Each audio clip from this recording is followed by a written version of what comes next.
Ladies and gentlemen, let me explain the philosophy of Stoicism in simple words so that you can understand it, because this is the philosophy which came into being when Zeno, Zeno, the philosopher, when his ship was drowned because he was a very wealthy person, and this was a big financial loss for Zeno in Athens in Greece. And when he came out of this tragedy, and the philosophy that he presented, that was called Stoicism. The same philosophy also saved my life, my ship, because I was also going through a lot of problems, a lot of tragedies, and I was Googling, I was just searching in Google that how can I resolve my issues. And I came across the philosophy of Stoicism.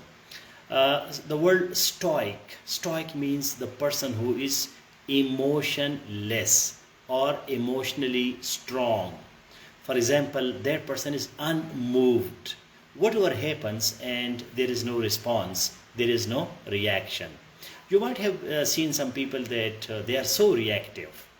So, Stoicism basically controls your reaction, especially to damaging emotions, destructive emotions. Emotions can be a very good thing, and we should be emotionally intelligent.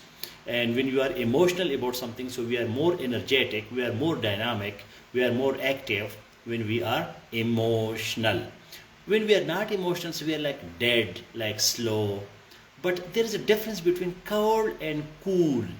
So you can say that Stoic is a cool person. The person is not so reactive, the person is not angry, the person is not blaming, the person is not complaining, is nothing happens. Everything is alright. There is a tragedy, there is a problem, there is a difficulty, there is hardship, there is a challenge, and the person is not disturbed. So Stoicism basically trains you, don't be disturbed.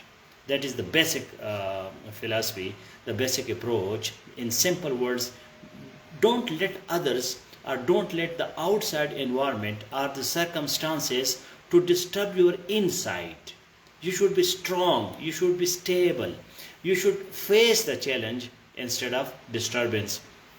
That's why in the modern times the philosophy of Stoicism was converted into CBT, that is cognitive behavioral therapy.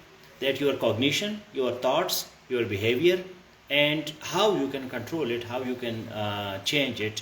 This is now the new name of Stoicism.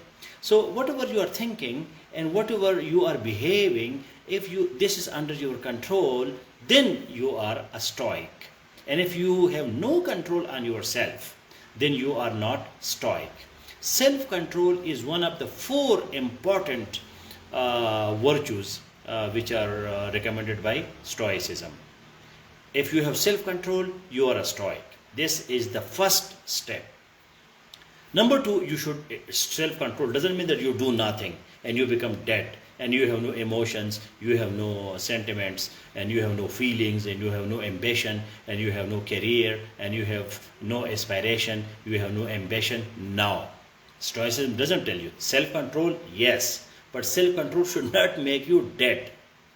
The other thing, that is courage. You must be very, very courageous person. You should be bold. You should have a lot of courage. You should be brave. And another virtue which is highly recommended by Stoicism, that is your wisdom. You must be a wise person. Wisdom means knowledge plus experience. You should have a lot of knowledge, and then you should have experience of life also. And finally, you should have justice. You cannot be cruel. You cannot have atrocities as a part of your personality. You should be a person who is very, very justice. You know what to do and what not to do. You are not a person who is misappropriating, or a person who is a cruel, or a person who is occupying someone else's place, or a person who is doing something wrong with other people. You are a harmless person. Is the famous universal morality that don't harm yourself and don't harm others, otherwise everything is permissible. So Stoicism also promotes justice. If you are a person, you are cruel, and you are not just person, and you don't have justice, so you cannot become Stoic. So for a person to be stoic, the person must have self-control, the person must be wise, the person must be just, and the person must be courageous, bold person. So when you are bold, so automatically you have to do a lot of things. Now, Stoicism tells you that nothing happens without a reason. There is a cause and effect. In this universe, everything happens because of there is some reason. And if you understand this reason of the universe, of the nature, so you understand the logic, in which Stoicism call it logos, Logos. You understand the logic of the universe. You understand the pulse of the universe. You understand that things are happening because of some reason.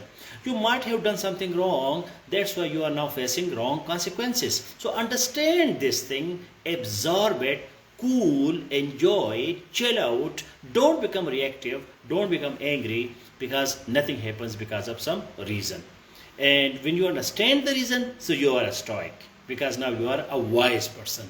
If you fail and you are not successful in something, so you know the reasons why you are failed, or why you are successful, why you are happy, and why you are sad.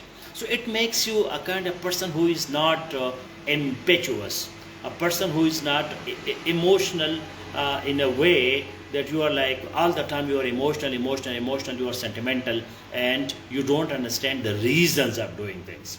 So you understand the reasons. So it's a very interesting philosophy.